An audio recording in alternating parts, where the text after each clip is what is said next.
Boa noite, queridos amigos aí, né? Amados alunos do curso de Fisiologia, sejam muito bem-vindos à nossa terceira aulinha, olha aí, com o professor Ricardo Rosetti, tá? Desejando mais uma vez muita saúde, muitas bênçãos aí para a vida de vocês, tá ok? Muito bem, galerinha, nós na semana passada falamos sobre a aula 1 e a aula 2, foi uma pequena aí revisão sobre características gerais das células, dos seres, né, celulares, procarionte, eucarionte, pluricelular, unicelular, né? Fizemos aí uma abordagem geral da estrutura geral de uma célula e na segunda aula fizemos o estudo das organelas citoplasmáticas, dos órgãos celulares, correto? Ora, hoje e também do núcleo, né? Fizemos uma revisãozinha rápida do núcleo também, sobre DNA, RNA e tal. É importante que vocês estejam sempre revisando isso, tá, gente? Eu sempre mando videoaulas, sempre mando algumas coisas extras, tá? Para que vocês possam estar revisando. Isso vai ajudar muito vocês lá na frente, quando nós estivermos na fisiologia sistêmica. Por enquanto, vamos trabalhar a fisiologia celular, as bases aí, para entendermos como funciona depois um tecido, um órgão, um sistema. Ok? Então, nós fizemos uma abordagem geral sobre características gerais das células, aula 1. Aula 2, falamos sobre organelas citoplasmáticas e estrutura de DNA e RNA núcleo. E hoje vamos começar a falar sobre membrana plasmática. Lembra que eu falei para vocês que a membrana demanda mais tempo? É uma aula extensa. Pois é, nós vamos ficar no mínimo aí umas 2 semanas falando sobre membrana plasmática. Por quê, gente? Por que será que membrana é tão importante assim? Só para recordar, então tem uma célula aqui, né? Eucarionte, normal. Aqui eu peguei um pedacinho da membrana, tá vendo aqui, ó? Um pedacinho da membrana e aumentei, coloquei no microscópio eletrônico, tá vendo, ó? Né? Então no microscópio eletrônico, principalmente microscópio eletrônico de varredura, né? Eu consigo ver detalhes da estrutura da membrana. Então eu falei lá nas primeiras aulas que a membrana plasmática, ela, né, separa o meio interno do meio externo, meio interno do meio externo. E o papel dessa membrana não é apenas separar, delimitar, porque ela não é 100% fechada, ela possui locais de transição. Qual é, né? Lembra que eu perguntei para vocês qual é a função geral da membrana plasmática? Permeabilidade seletiva. O que quer dizer? Que ela permite a passagem através dela, ó, para lá, para cá, para lá, para cá, meio extra, meio intracelular, extracelular e intracelular. Então a membrana ela permite a passagem através dela, por transporte passivo, transporte ativo, as endocitoses, né? Que eu expliquei para vocês rapidamente na primeira aula. E eu vou voltar nesse assunto de transporte depois, tá bom? Nesses detalhezinhos aí. Então, a água, oxigênio, gás carbônico, glicose, aminoácidos, lipídios, eles vão entrar e sair da célula através, né, da estrutura da membrana. A estrutura da membrana que é formada por 2 camadas de fosfolipídios, tá vendo aqui, ó? Essas bolinhas, né, alaranjadas, com essas perninhas verdinhas aqui. Então, é uma camada de fosfolipídio e aqui embaixo outra camada de fosfolipídio. Então, uma bicamada de fosfolipídio e proteínas. Tá vendo aqui as proteínas? Então, as substâncias elas vão entrar na célula ou elas vão sair da célula pelos fosfolipídios ou pelas proteínas, tá? Por que que isso é importante? Isso é importante, galera, porque o equilíbrio interno da célula depende de como essas substâncias vão passar pela membrana. E o que é o equilíbrio? É a homeostase celular, o equilíbrio, né, eletroquímico, é o equilíbrio de substâncias, né, orgânicas e inorgânicas dentro e fora da célula. Esse equilíbrio, galerinha, ele vai acontecer, né, quando a célula permite, olha aqui, ó, membrana plasmática, né, aqui ó, a membrana, E quando a célula permite que substâncias passem pelos lipídios, ó, tá passando pelos lipídios, tá passando aqui pelas proteínas, tá vendo? Então isso é o que a gente chama de gradiente eletroquímico, tá? Por que eletro? Electro porque passa íons. Tem várias substâncias iônicas que passam por aqui, né? Esse transporte, ele é químico, porque essas substâncias têm carga elétrica e são químicas, tá? Sódio, potássio, magnésio, glicose, né? Então, todos esses nutrientes, o H2O, tudo isso é químico. E alguns são elétrons, porque tem cargas positivas ou negativas. Então, o transporte do meio extracelular para o meio intracelular pode se dar de várias maneiras. Então, quando a célula faz esse transporte, ela está fazendo o quê? Equilibrando o meio externo com o meio interno. Isso pode ser feito de maneira passiva ou de maneira ativa. Passivo e ativo. A nossa aulinha de hoje, né, essa terceira aula, ela vai falar sobre o líquido intra e o líquido extracelular. Né? Então, como que a célula mantém o equilíbrio extracelular e intracelular? Vamos lá? Então, bom, primeira coisa, conceitos básicos. Função celular estável. Quando é que uma célula está estável? Composição de íons, pequenas moléculas, água, pH e outras substâncias devem ficar dentro de um limite. Então, o que é o limite? É aquele limite de tolerância, nem muito e nem pouco, tá? Então, se tem muita água, tem que sair água. Se tem pouca água, tem que entrar água. Então, se tem sódio demais, potássio de menos, né? Glicose demais, glicose de menos. Então, a célula, ela cria mecanismos de transporte das substâncias para dentro ou para fora. Para quê? Para manter a função celular estável, dentro de um limite, tá? Estado estável, volume e composição dos líquidos corporais são mantidos constantes apesar do acréscimo e eliminação de água e solutos do organismo. Então veja bem, nós bebemos água e eliminamos água o tempo todo, através da urina, do suor, das fezes, tá? Bem como, né, diversos tipos de solutos. Apesar de eliminar solvente e soluto, água e soluto, o nosso corpo está em equilíbrio. Esse equilíbrio quer dizer que os nossos líquidos corporais, os nossos fluidos corporais, eles estão dentro de um limite. Então, quando todo o nosso corpo, ele, apesar de, né, mas eu corri muito, né? Joguei bola, trabalhei o dia todo, suei bastante, estou cansado, estou exausto, né? Quer dizer o quê? Quer dizer que você suou bastante, perdeu muita água. Tá cansado, tá com fadiga muscular? Quer dizer que você gastou muita glicose, tá com pouco oxigênio na célula, né? Mas isso não quer dizer que você está desequilibrado, o seu corpo está estável. Você está respirando, você está caminhando, né? Ou está com suas funções vitais, né? Mantidas. Seus sistemas estão funcionando. Então, se todos os seus sistemas estão funcionando, o seu estado é estável. Mesmo se você tiver perdido, né? Eliminado gases, líquidos, né? E etc, etc. Tá? Quando um paciente chega no hospital, né?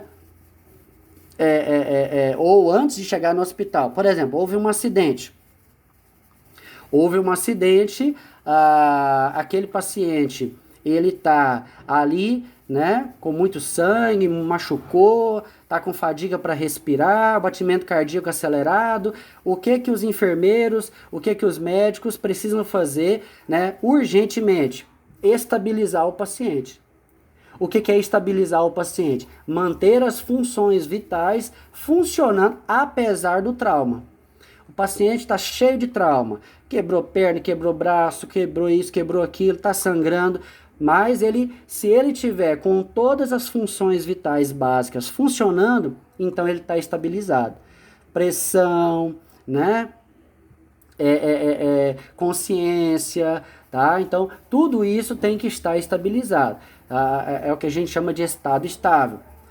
O estado estável depende em grande parte das células epiteliais do intestino delgado, jejum no ilho, as quais mantêm constante a composição do líquido intra com o líquido extracelular.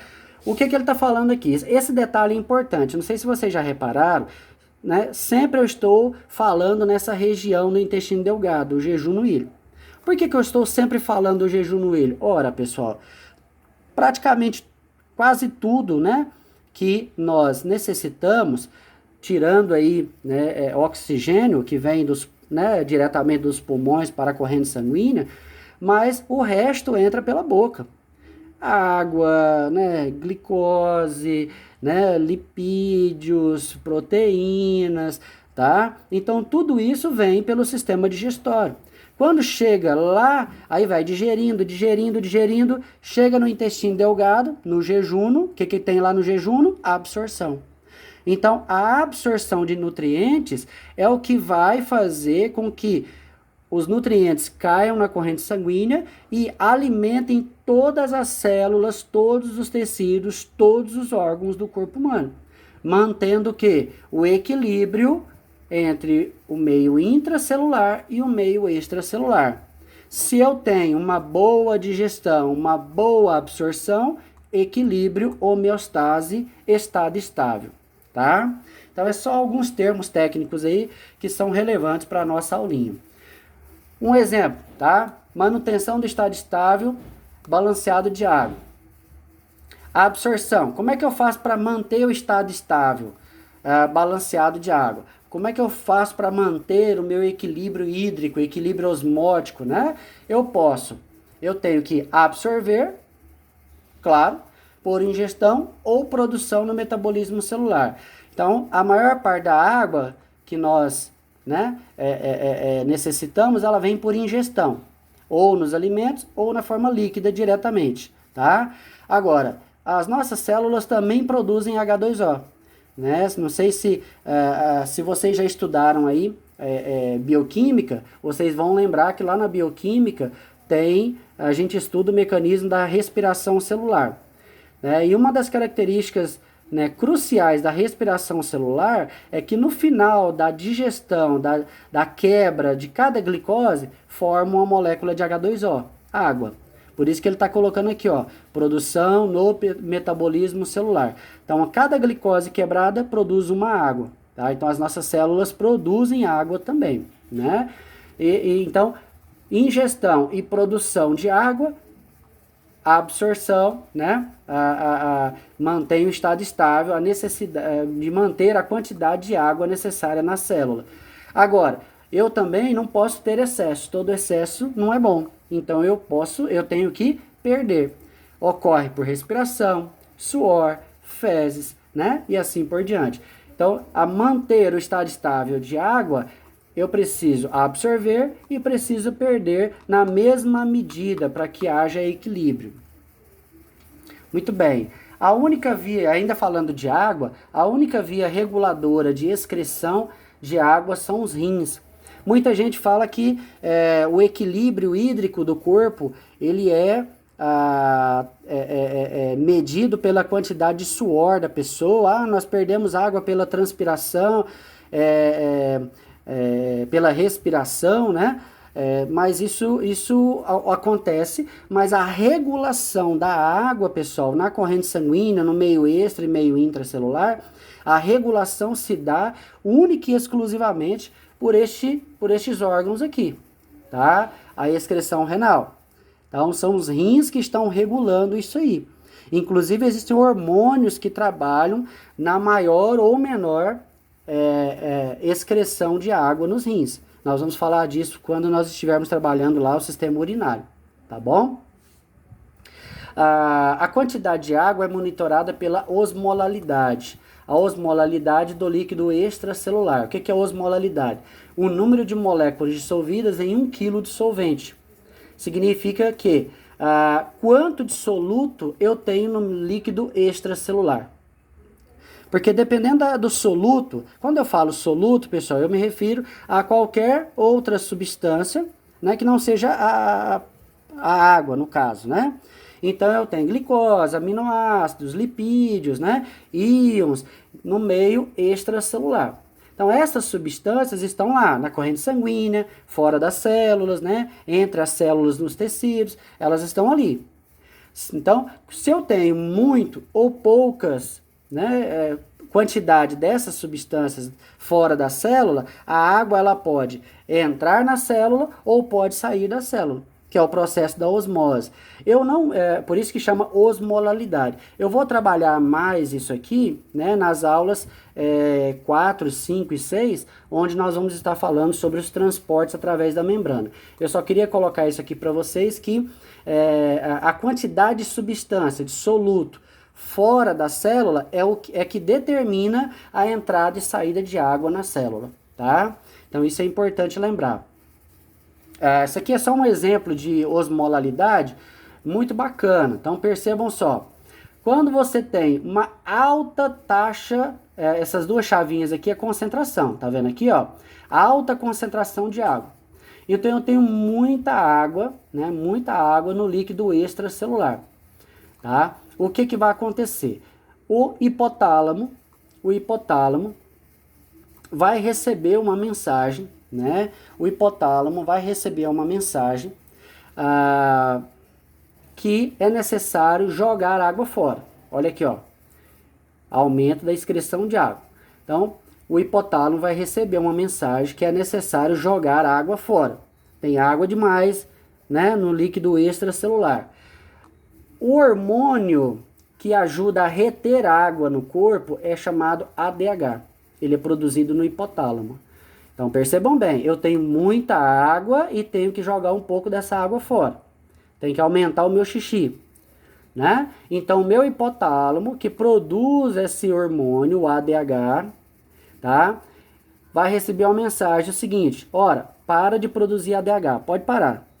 Né? Esse ADH, ele vai para onde, galera? Ele vai para os rins, tá? Esse ADH, ele é produzido lá no encéfalo, na região do hipotálamo, e ele vai para os rins. É ele quem ajuda a reter a água nos rins, a reter a água no sangue, para que a gente não morra desidratado de tanto fazer xixi. É esse hormônio aqui, tá? Se eu bloquear esse hormônio, o que vai acontecer? O volume de urina vai aumentar. Eu vou ter inibição de sede, quer dizer que eu não vou sentir sede, tá? Então não vou beber mais água, porque eu não tenho mais necessidade de água, eu tenho que jogar a água fora, ao contrário, e aumenta a excreção de água. Então, por exemplo, algumas pessoas que estão com retenção de líquido, tem muito líquido na corrente sanguínea, tem muita água na corrente sanguínea, então imediatamente o sistema nervoso bloqueia a produção de ADH e lá nos rins vai acontecer o quê? A água vai sair pela urina em maior quantidade. O contrário acontece nesse caso aqui. Vamos imaginar que o cidadão chegou no hospital desidratado. Ele está desidratado, tá? Então o que ele precisa? Muita água, ó. Ele tem baixa quantidade de água na corrente sanguínea no líquido extracelular. Tá vendo a setinha para baixo aqui? Baixa quantidade de água. Então, o hipotálamo passa a produzir muito ADH. Percebam aqui? O hipotálamo passa a produzir muito ADH. E produzindo muito ADH, isso vai para os rins e ocorre a redução da excreção de água. Então, eu aumento a quantidade de ADH e diminuo a urina lá nos rins. Então, aumenta a sede, a pessoa vai beber muita água, tá? Isso acontece muito em pessoas que bebem muita cachaça aí, muita cerveja, no outro dia tá numa fraqueza, numa ressaca, né? Numa vontade, numa sede lascada. O que está acontecendo? Ele está desidratado. Ele urinou muito, né, durante a noite e acorda com muita sede. Significa que ele está com uma baixa quantidade de água na corrente sanguínea. Imediatamente ele sente sede. Por que ele sente sede? Devido ao aumento da produção do hormônio ADH, que vai para os rins, e os rins, então, né, aumentam a retenção de líquidos. Você diminui a urina. Você para de urinar em grande quantidade e para segurar água em abundância na corrente sanguínea. Então veja bem, isso aqui é o mecanismo da osmolalidade quando a pessoa está com retenção de líquido, isso aqui é o mecanismo da osmolalidade quando a pessoa está com desidratação. Equilíbrio, homeostase dentro e fora da célula de água. Importante isso aqui, viu, galera? Muito importante. Ora, volume de água corporal, né? Isso aqui é só curiosidade, viu, gente? Geralmente eu não cobro em aula, não, tá? Em prova. A água ocupa em torno de 60% do indivíduo adulto, né? Isso vai variar de tecido para tecido, mas isso é em média, tá? No meio intracelular eu tenho 2/3 de água. E no meio extracelular, 1/3, tá? 1/3 de água. Tá? E o que dá aproximadamente aí, um total de 100%, né? Então eu tenho 40% está dentro do meio intra e 20% dentro no meio extracelular. Isso é só uma curiosidade para mostrar, porque geralmente a gente fala para as pessoas assim, olha, o corpo humano tem 60% de água. Aí você pensa, mas onde está toda essa água? Eu não vejo. Mas por que eu não vejo? Porque essa água está dentro das células. Se você pegar as bilhões de células e contabilizar o teor de água em cada uma, você vai ver que está aproximado aí em torno de 60%. Claro que uns mais, outros menos, né?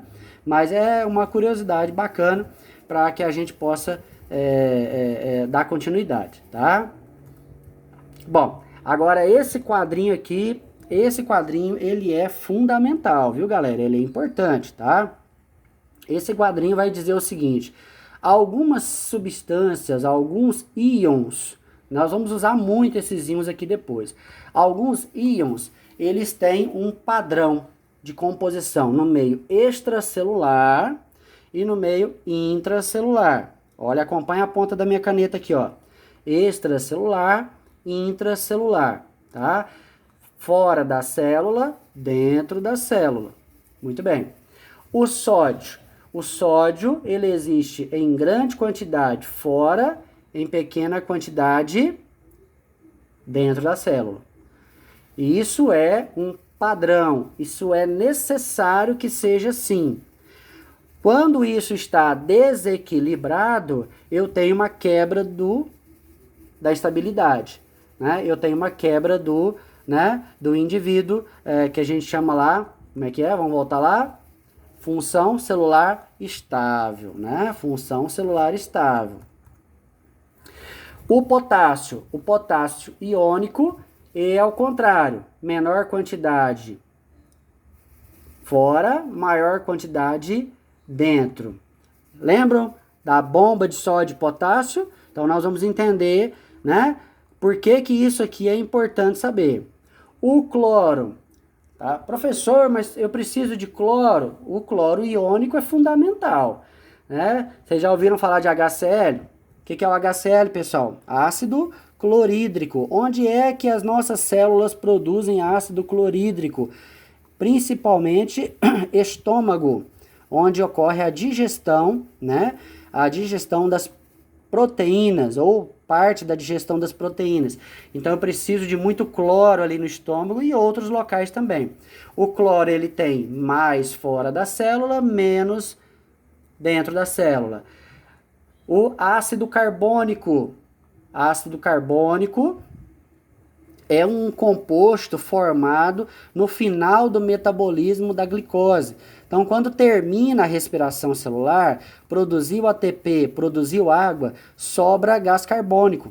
É um dos resíduos, né? Um dos tipos de lixo químico da digestão da glicose, da queima da glicose na célula. Só que o gás carbônico ele não pode circular livremente na corrente sanguínea para depois ser jogado fora nos pulmões.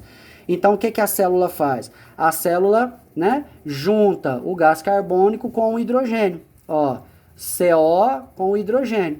Então, isso vira o ácido carbônico iônico. Esse ácido carbônico, né, ionizado aqui, ele pode ser transportado livremente na corrente sanguínea até chegar nos pulmões, onde o gás carbônico vai se desprender e vai ser jogado fora na expiração. Por isso que do lado de fora da célula, ó, tem mais ácido carbônico e dentro da célula pouco ácido carbônico, porque toda célula produz o ácido carbônico e joga fora. Então tem que ter muito menos dentro e mais fora. O cálcio é a mesma coisa. O cálcio é um soluto poderoso, forma os ossos, dá estrutura rígida, né? É um soluto poderoso. O cálcio iônico, ele tem muito mais fora do que dentro, né? Professor, mas isso vai variar? Claro que o teor vai variar, mas em todas as células o padrão é esse. Por exemplo, se você pega uma célula óssea tem muito cálcio, tá? Muito cálcio. Só que esse cálcio iônico aqui, ele vai trabalhar não só na formação dos ossos, mas em outras atividades, como contração muscular, né, coagulação de sangue, tá? Então eu preciso muito mais cálcio fora do que dentro das células, tá? Excesso de cálcio na célula não é bom, não é legal, né? Diminui a mobilidade das substâncias, dá problema para a célula, muito cálcio na célula, tá? Então essa é uma tabela que nós vamos falar bastante, né, nas próximas aulas. Isso aqui é só uma curiosidade sobre a osmolalidade do sódio, tá? Não vou entrar nesses detalhes agora, e da glicose também. Agora isso aqui é importante, ó. Troca de água entre o líquido extra e intracelular, tá? Depende do quê? Da pressão hidrostática, bombeamento cardíaco, tá? Então o coração, ele tem que estar num ritmo correto, adequado, que a gente chama de estável, né? Com pressão arterial estável, tudo bonitinho, para que o fluxo sanguíneo, o fluxo de água também seja estável, seja normal, para que as células recebam e eliminem a água de maneira equilibrada. Então, o coração tem tudo a ver com o controle de água dentro e fora das células. E a pressão osmótica que eu já falei, tá? O que é essa pressão osmótica, né? Das proteínas plasmáticas. Na membrana plasmática existem proteínas que vão ajudar na entrada e saída de água. A gente vai falar disso depois, tá? Então, a pressão osmótica é a pressão que a água exerce de dentro para fora, tá? Então, esses detalhes aqui... Desculpa, pessoal, tá muito calor aqui, uma fumaça, né, na cidade, a garganta fica ressecada, perdão, tá? Então, esses detalhes sobre pressão osmótica e pressão hidrostática, eu vou voltar a falar sobre eles aqui lá quando nós estivermos falando sobre osmose, né? Osmose, que é o controle de água, o controle da entrada e saída de água pela membrana plasmática, tá bom? Então, guardem aí. E aqui só uma curiosidadezinha, né? Para vocês que são da área da saúde, isso é importante lembrar. Pode haver alteração da pressão osmótica? Pode acontecer, né? Do volume intracelular diminuir ou aumentar com relação à água? A pressão da água dentro da célula pode alterar? Pode. Em que situações? Né? Então vamos lá. Vamos imaginar um paciente, ó, caso 1, paciente que precisa de aumentar o volume vascular. O que é o volume vascular? O volume dos vasos sanguíneos, veias e artérias. Esse paciente, percebam bem, esse paciente ele não está com falta de água na célula, esse paciente não está com excesso de água na célula, ele não está com problema de água dentro da célula ou fora da célula. Esse paciente está com constrição vascular. Ele tem problema na vascularização, ou seja, na circulação sanguínea. Então, esse paciente ele não precisa, né, resolver problema hídrico dentro ou fora da célula. Ele precisa resolver um problema vascular. Quando o caso é apenas isso, na dilatação das veias e artérias, você pode adicionar cloreto de sódio isotônico. O que é iso? Igual. Cloreto de sódio, né? É o soro tá? Um soro intravenoso e isotônico. Um soro de cloreto de sódio que vai fazer com que o sangue flua com mais agilidade. Os vasos sanguíneos possam, né, fluir melhor. Tá? Então, de repente, o indivíduo não consegue absorver rapidamente, ele não consegue absorver rapidamente para vascularizar, aumentar o fluxo sanguíneo, então você injeta nele, intravenoso, um soro isotônico de cloreto de sódio, os vasos sanguíneos vão, né, aumentar o volume, vão dilatar e vão transportar o sangue com maior agilidade. Agora, vamos imaginar outro caso. Olha aqui, ó, indivíduo desidratado.